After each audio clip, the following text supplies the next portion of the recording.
गायकवाड. मी आता 4थी मध्ये शिकत आहे. माझ्या शाळेचे नाव जिल्हा परिषद प्राथमिक शाळा पारगाव.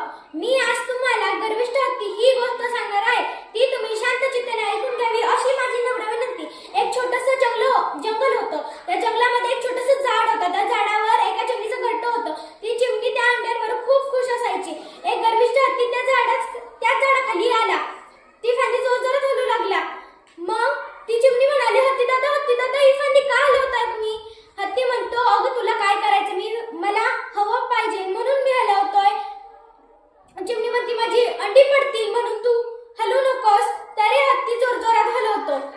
जे व्हायला नको तेच झालं. फांदी तुटून खाली पडली. अंडी सुद्धा फुटली, घट्टी सुद्धा पडलं. चिमणी रडू लागली. चिमणीचा आवाज ऐकून सुतार पक्षी तिथे आला आणि म्हणाला, काय झालं? चिमणी म्हणाली, काय नाही, ती अंडी फुटली. त्या गर्विष्ठ हत्तीने माझी अंडी सगळी फोडून टाकली. चिमणी म्हणाली, तू जर का माझा खरा मित्र असेल तर माझी मदत कर.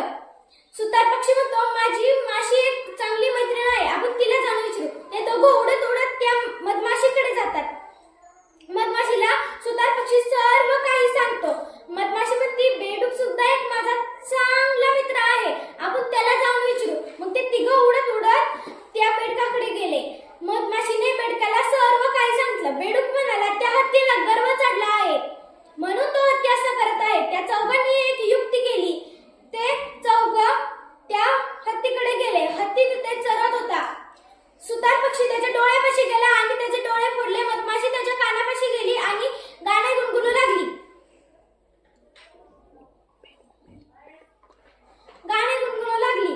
मग एक खड्डा होता. त्या खड्ड्याच्या पाशी एक बेडूक ओरडत होता.